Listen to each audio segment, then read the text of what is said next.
CBHO, Centro Belo Horizontino de Oftalmologia, cuidando com carinho da sua visão. Atendimento especializado em todas as áreas da oftalmologia. Diretora técnica, doutora Jennifer Daltro, CRMMG 41729, Rua São Paulo 893, nono andar, Centro Belo Horizonte, 31 4103 3006 e 99742 7212. CBHO, cuidando com carinho da sua visão. Chegou o que faltava na Web Rádio. O Web Rádio AMCE, a rádio de todos os esportes. 6h18. E agora, uma atração especial. De olho na sua visão, com a doutora Jennifer Daltro, CRMMG 41729. Cuidando com carinho da sua visão. Um oferecimento CBHO, Centro Belo Horizontino de Oftalmologia. Rua São Paulo 893, nono andar, Belo Horizonte.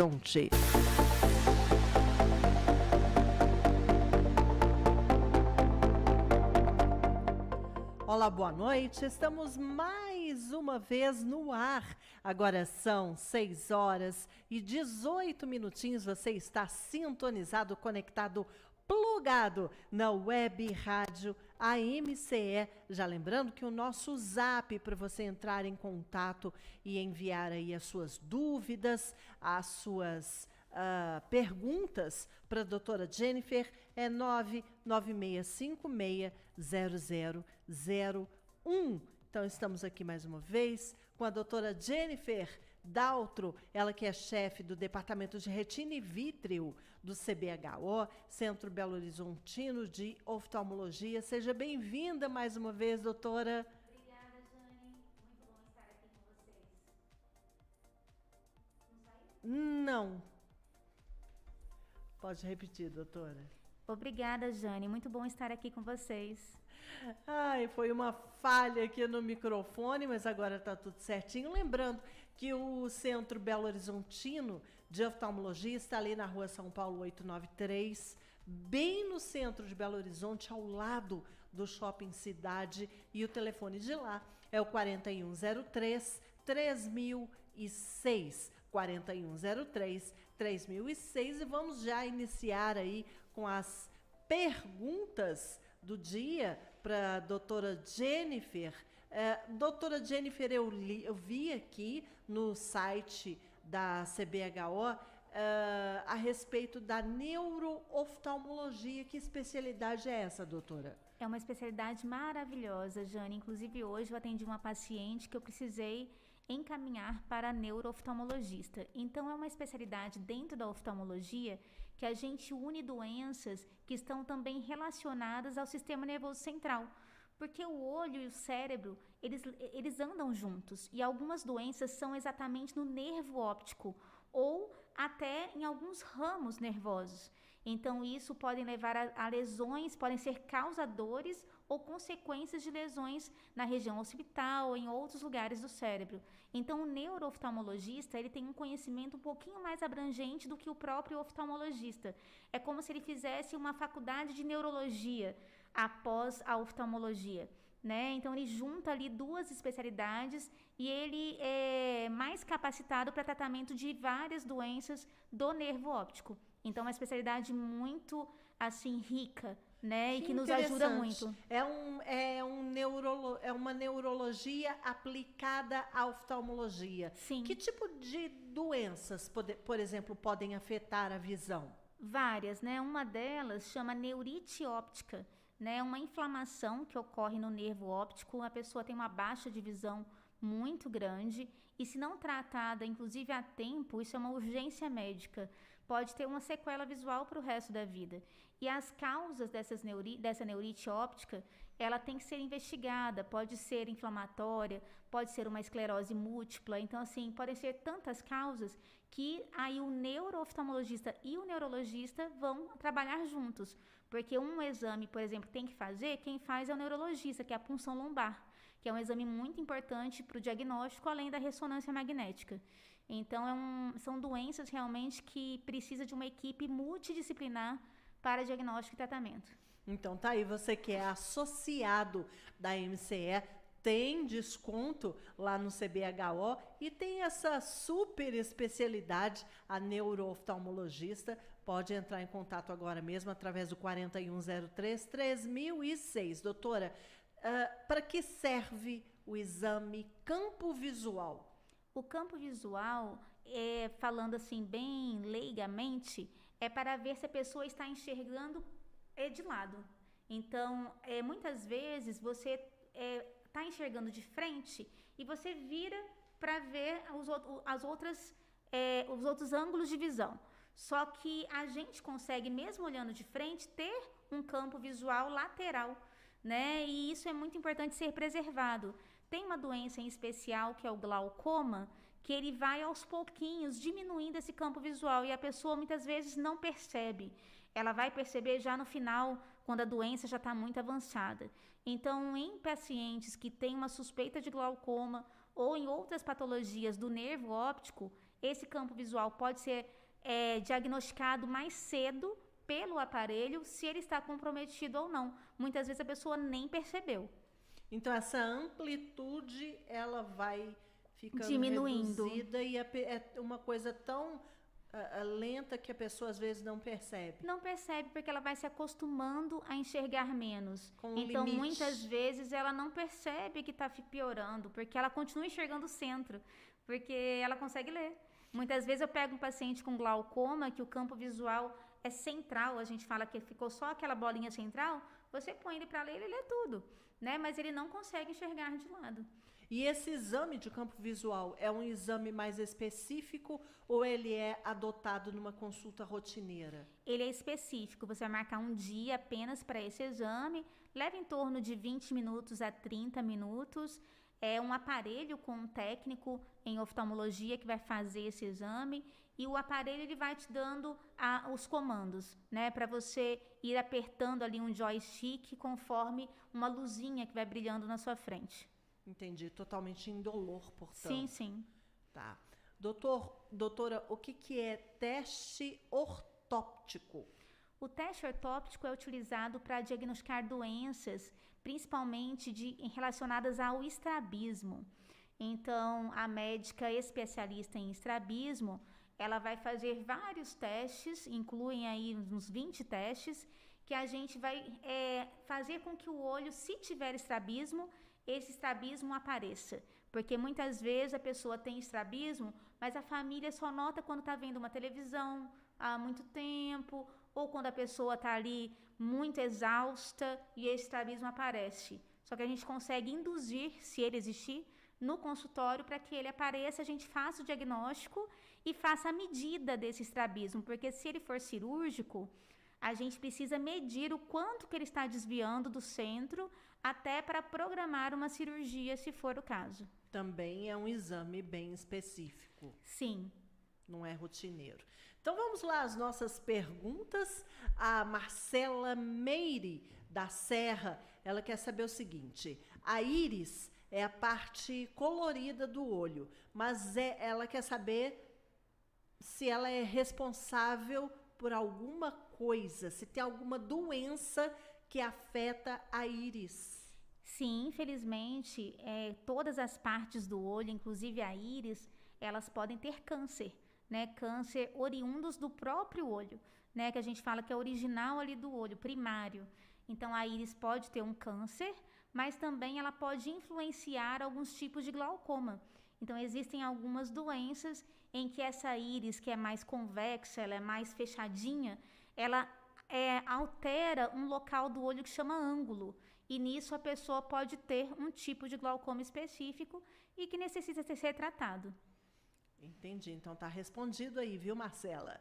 O Sérgio Belcrossi, do bairro Prado, quer saber se uma pessoa pode ter problemas diferentes em cada olho. Por exemplo, um olho ter miopia e o outro ter astigmatismo. E se isso pode acontecer, como é que você vai ter um óculos para cada coisa? Como é que funciona?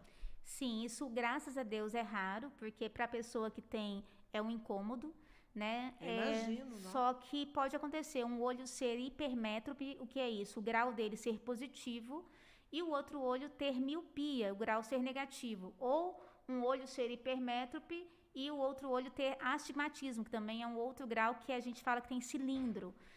Tem como fazer o óculos, sim, só que o médico oftalmologista, de acordo com o grau que der e essa diferença, vai balancear esse óculos de forma que a pessoa não sinta dor de cabeça, não tenha incômodo. Então, muitas vezes, se a diferença entre os olhos for muito grande, pode ser que a gente veja qual que é o olho predominante, tem testes para isso, para ver qual é o seu olho de preferência, e a gente colocar o melhor grau nesse olho de preferência e diminuir um pouquinho no outro olho que não é de preferência. Mas muitas vezes a pessoa consegue se adaptar, se ela começa a usar óculos desde pequenininha, mesmo com graus assim bem diferentes, abaixo ali dos 5 anos, ela consegue, mesmo adulto, se adaptar com graus bem diferentes.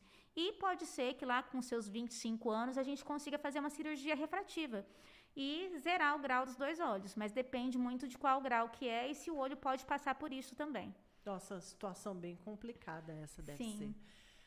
A Maria José Soares, do Centro, quer saber, está pedindo para explicar como enxergam as pessoas, as determinadas deficiências. Por exemplo, a miopia não vê de longe, a hipermetropia é o quê?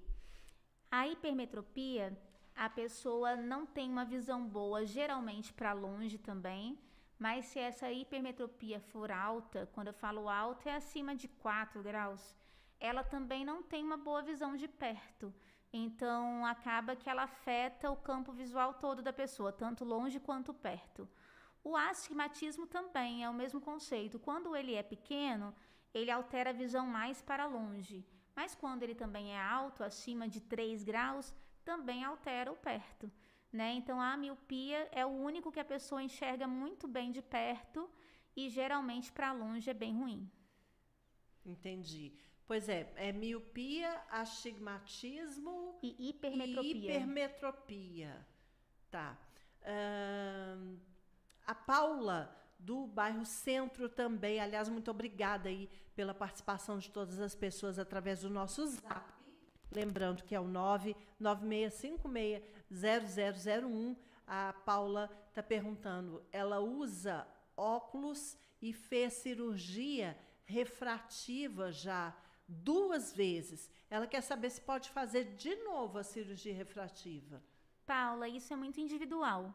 Teremos que analisar o seu olho, fazer vários exames, entre eles a paquimetria, uma topografia corneana, ver se você tem uma espessura de córnea ainda que dê para fazer cirurgia.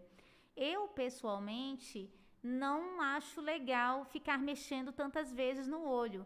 Então, assim, essa é uma prática minha, da doutora Jennifer. Mas, assim, se você for ver pelos livros e pelos especialistas em cirurgia refrativa, eles vão te aconselhar a fazer os exames e, através dos exames, iremos ver se você tem ainda o número de células suficiente para fazer um retoque, né? Se chama retoque quando sobra um pouquinho de grau.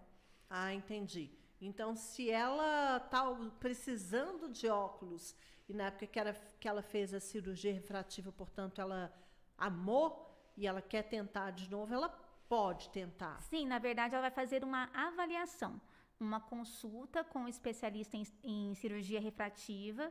Ele vai pedir alguns exames do olho que não são feitos ali na consulta médica, mas podem ser feitos inclusive no mesmo dia, que é para ver a espessura da córnea dela, se essa córnea é grossa o suficiente, e para ver se essa córnea tem uma topografia adequada que ainda dê para passar por uma outra cirurgia. E ele vê também qual técnica que ele iria fazer. Se ele vai fazer uma técnica que chama LASIK, em que a gente corta uma parte da córnea para fazer o laser, tudo com laser, ou se faria uma outra técnica que chama PRK, em que é como se raspasse essa córnea para fazer o laser, né? Então, tudo isso depende como o olho dela está. Entendi. Então, Paula, aproveita que você está aí no centro e vai lá na Rua São Paulo 893, Sala 907, bem ao lado ali do Shopping Cidade, ou então liga agora mesmo para marcar sua consulta, é o 4103-3006, quem sabe você não pode aí fazer a sua cirurgia, né? Coisa boa. O senhor Joaquim Nepomuceno, ele é do Sagrada Família. Ele falou que o mundo moderno, ele está perguntando se o mundo moderno é pior para os olhos. Olha, eu acho, Joaquim, porque a gente tem muita poluição, muito mais do que há 100 anos atrás, né? Mas Então, aparelhos eletrônicos, né, doutor? e além disso, a gente tem computador, celular, televisão, né? Então, tudo isso agride os nossos olhos, né? Antes era apenas o sol, que era o vilão aí dos nossos avós, né? Hoje em dia não é apenas o sol, a gente tem o sol ainda e tem esse ar poluído, tem esse tanto de telas na frente dos olhos, essa luz branca também que a gente fica o dia inteiro trabalhando. Então, tudo isso contribui para aumentar o grau, para fazer geralmente mais miopia, aumentar olho seco e doenças da retina também. É dá um pano para a manga isso aqui, porque ao mesmo tempo, né, doutora, a tecnologia trouxe uma evolução jamais pensada há cerca de 30 anos atrás. E uma das áreas, creio, que mais evoluiu, que mais se beneficiou com o avanço da tecnologia foi a medicina, né? Ah, sim, mas eu creio, né, não vivi aí há 100 anos atrás, mas a qualidade de vida das pessoas, ela ainda era melhor, apesar da medicina na época não ser tão avançada, né? A gente piorou nossa qualidade de vida, né? Inclusive comemos muito pior, né? E para a gente conseguir uma comida boa, você tem que pagar mais caro para conseguir o orgânico, né? Então, assim, é muito complicado hoje em dia. Aumentou muito a incidência de câncer e outras doenças que já existiam, mas não eram com essa incidência tão grande. Eu acredito que nossa alimentação também piorou. É, verdade. A Andréia Pena, do Santa Efigênia, está perguntando, tem até a ver, né? Se tomar muito sol, se ficar muito na piscina, enfim, além da pele, pode também dar câncer no olho? Na verdade, o câncer pode, mas não é o mais comum. A gente tem várias doenças na retina que elas são pela exposição. É uma das causas, né? A exposição é muito grande ao sol sem óculos de sol. Uma delas é a doença macular relacionada à idade. Após os 60 anos, um dos fatores é a exposição grande ao sol, a pessoa começa a ter umas manchas branquinhas na retina, que tem o nome de drusa. E isso vai alterando a visão e, infelizmente, é uma das maiores causas de cegueira do mundo, depois de catarata, glaucoma, né, e diabetes e descolamento de retina, é uma das causas mais frequentes de cegueira no mundo. Além disso, existe também uma retinopatia por radiação. Então, aquela pessoa que ficava olhando direto para o sol mesmo. É como se você queimasse as suas células fotorreceptoras, que são as células mais importantes da retina para formar a imagem. E isso não é muito comum, graças a Deus, mas pessoas que às vezes trabalhavam e ficavam olhando diretamente ao sol, sem óculos de sol, eu já peguei alguns casos e infelizmente não tem nem tratamento, né? Agora também pode ser que aumente a incidência de câncer, mas não é algo tão relevante quanto essas outras doenças. E o Mário Brito, que é cronista, inclusive, aqui da MCE. Aliás, Mário, cronista associado da MCE tem um super desconto lá na CBHO. Aproveita, meu amigo. Ele está perguntando o que é a uveíte. A uveíte, Mário, é uma inflamação de uma parte do olho que a gente chama de úvea. E essa região, ela é muito próxima à retina. Então, muitas vezes, a pessoa com uveíte, ela tem uma baixa de visão e essa uveíte tem que ser tratada rapidamente. Agora, causas de uveíte existem inúmeras. Inúmeras, quando eu falo, são inúmeras mesmo.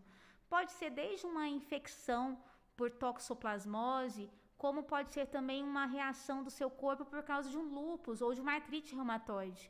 Então, são muitas causas, inclusive sarcoidose, sífilis, mononucleose. Então, a uveíte tem que ser investigada a causa, tem que ser tratada não só o olho, mas a pessoa em si. A gente tem que descobrir o que causou, porque senão a pessoa pode voltar a ter novos episódios de uveíte e cada episódio de uveíte a visão vai ficando pior. Nossa, a Rita de Cássia, lá do bairro Barroca. Ela falou que ficou muito assustada, uma pessoa com a parte branca do olho amarela. Ela quer saber se é contagioso, que ela ficou muito assustada. Na verdade, isso chama icterícia.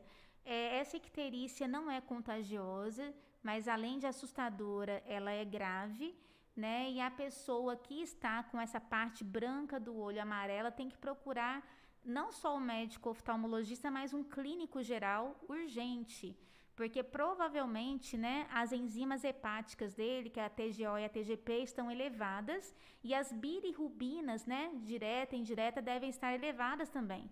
Então, a gente tem que, esse clínico geral, fazer um check-up dessa pessoa o mais rápido possível, descobrir a causa da icterícia e tratar a causa. Tratando a causa da icterícia, a pigmentação da esclera, que é o que você ficou assustada, ela vai sozinha e voltando ao normal. Demora um pouco, às vezes demora aí, de 1 mês a 3 meses, mas espontaneamente, com o tratamento clínico, volta ao normal. E isso é muito comum também em recém-nascidos, Jane. Né? Os recém-nascidos, as mães, é bom sempre dar uma olhada nos olhos, porque tem algumas doenças no recém-nascido, principalmente quando o sangue do pai e da mãe são bem diferentes, que dá uma icterícia neonatal, e se você ver que o seu filho está com icterícia, mostre para o pediatra, que vai ser um sinal de alerta para ele pedir esses exames que eu falei. Então, a primeira percepção é no olho. Na verdade, não é a primeira. A pele fica primeiro amarelada, mas muitas vezes a pessoa não percebe, porque acha que a pessoa está morena, não percebe que é icterícia. E no olho, é claro, na hora que vem no olho e fica aquele pigmento, né, amarelo, a pessoa percebe que tem algo errado. Ah, entendi. Mas aí ela já está mais grave.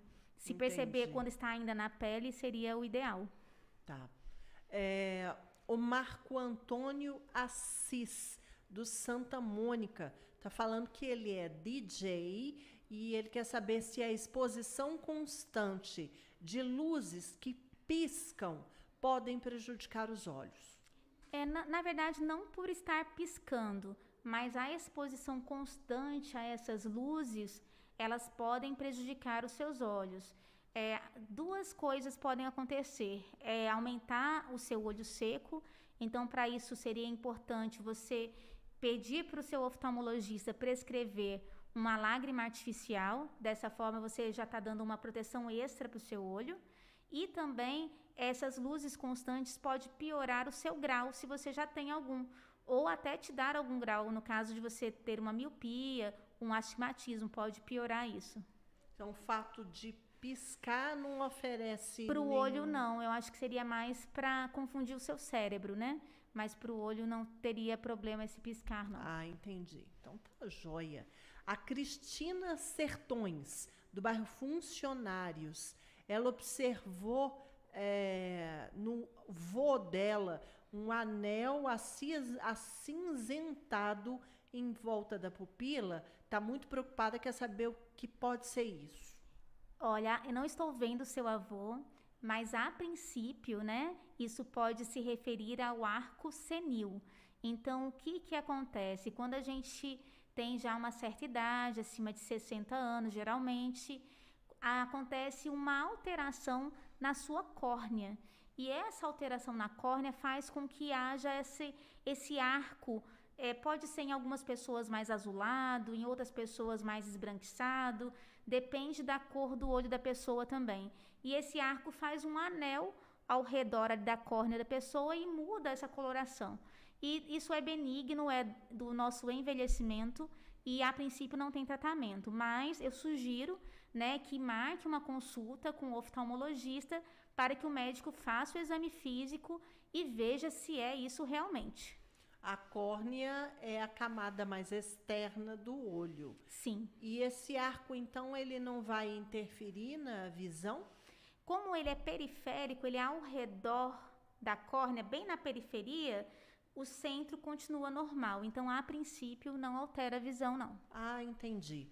Se ele fosse ali perto da pupila, A pessoa ficaria aí... praticamente cega, né? Se fosse aqui no Nossa. centro, né? Aham, Mas é aham. apenas na periferia, então Entendi. geralmente não altera nada. Entendi. A Ana Flávia Cântara, aqui do Santa Teresa. Se a pessoa não fizer cirurgia de catarata, ela fica cega? Olha, se essa catarata evoluir para uma catarata branca, que é o último estágio da catarata senil, a pessoa fica temporariamente cega. Só que a gente fala que a catarata é uma cegueira reversível, porque mesmo se ela ficou anos com essa catarata branca, na hora que ela fizer a cirurgia e o restante do olho estiver todo normal, sua retina normal, sua córnea normal, ela vai conseguir enxergar normalmente. Então, é uma cegueira que, graças a Deus, é reversível. E a reversão é com cirurgia. Entendi. Doutora, a pessoa que é cega, ela precisa também ter cuidados com os olhos, mesmo ela sendo cega? Sim, porque Deficiente visual, melhor dizendo. tem várias causas para essa cegueira. E muitas vezes essa pessoa cega ainda tem o globo ocular, né? Com seus componentes. E ela pode sofrer de dor no olho, né? Então, para evitar essa dor, para tratar essa dor quando ela vier, o médico oftalmologista tem como atuar, né? Ou com colírios, ou com alguns tipos de cirurgias para tirar a dor, né? Ou até muitas vezes, em casos extremos, a retirada desse globo ocular também pode acontecer, pode ser indicada. Já que ele não tem e colocar função. uma prótese. Mas em casos mais extremos, a gente geralmente tenta manter, até porque existe uma dor também depois da retirada do globo ocular que pode acontecer. Então, tudo tem que ser avaliado individualmente, mas é importante que essa pessoa cega vá ao oftalmologista pelo menos uma vez para ter uma orientação específica para o caso dela, que cada caso é um caso. Tem gente que já nasceu cega, você vai fazer de uma forma. Aquela pessoa teve um glaucoma e ficou cega, é de outra forma. Aquela pessoa que fez uma cirurgia e essa cirurgia não teve um sucesso, vai ser de outra forma. Então, depende da causa. Eu tenho um conhecido, que é DJ, inclusive, e ele ficou cego por causa do glaucoma. Mas ele mantém o olho... ele normalmente, tem né? um movimento. Ele percebe que ele pisca? Sim. Ele consegue pensar nisso? É automático, né? O piscar. Automático? Mas ele consegue também fazer, né? Você tem os músculos que nos ajudam a piscar, tem os voluntários e os involuntários. Mas eu observo que não é tanto quanto uma pessoa que enxerga. Ele tem menos estímulo, né? Então ele provavelmente precisa de um colírio, né, doutora? Geralmente a gente passa para esses casos que tenham o globo ocular lubrificantes, e se a pessoa tem um pouquinho de dor, tem colírios específicos para a dor também, alguns anti-inflamatórios, né, e analgésicos em forma de colírio. Entendi. Doutora, falando um pouquinho a respeito do CBHO, lá tem todas as especialidades? Sim, a oftalmologia ela é muito ampla, né? Então, além de uma consulta oftalmológica completa, muitas vezes a pessoa vai precisar de um especialista. Então, lá tem o especialista em retina, que no caso sou eu, e uveíte também, eu também faço. Doenças da córnea, a pessoa que faz cirurgia refrativa, a pessoa que faz cirurgias de catarata, de glaucoma, de estrabismo, de plástica ocular, e a visão subnormal e a neurooftalmologia. Então, são essas as principais áreas, né, da oftalmologia, e todos têm lá no CBHO. E além do convênio com a MCE, vocês têm uma ampla gama de outros convênios também. Lá tem 60 convênios hoje, né, e vários convênios de empresas, Bradesco, Cassi, Caixa Econômica, CEMIG, Copasa, e também convênios que são avulsos, né, como Promed, Premium, nossa, agora estão fugindo os outros nomes. São tantos, mas são, né? 60 convênios, estão todos no site. Várias funerárias também, tem a Renapax, Jodapax, tem descontos, né, por causa do convênio deles, né, da funerária com o CBHO. Então são muitos convênios. O site é cbhooftalmologia.com.br, é só você acessar e consultar lá se tem o seu convênio, se tem o procedimento que você deseja, com certeza vai ter, porque é realmente um atendimento muito amplo, né? O CBHO fica ali na Rua São Paulo, número 893, sala 907, bem ao lado do Shopping Cidade. O telefone é 4103-3006. Doutora Jennifer Daltro, mais uma vez, muito obrigada pela sua presença. Aguardo você aqui na próxima semana. Muito obrigada e uma ótima noite a todos. Foi um prazer estar com vocês.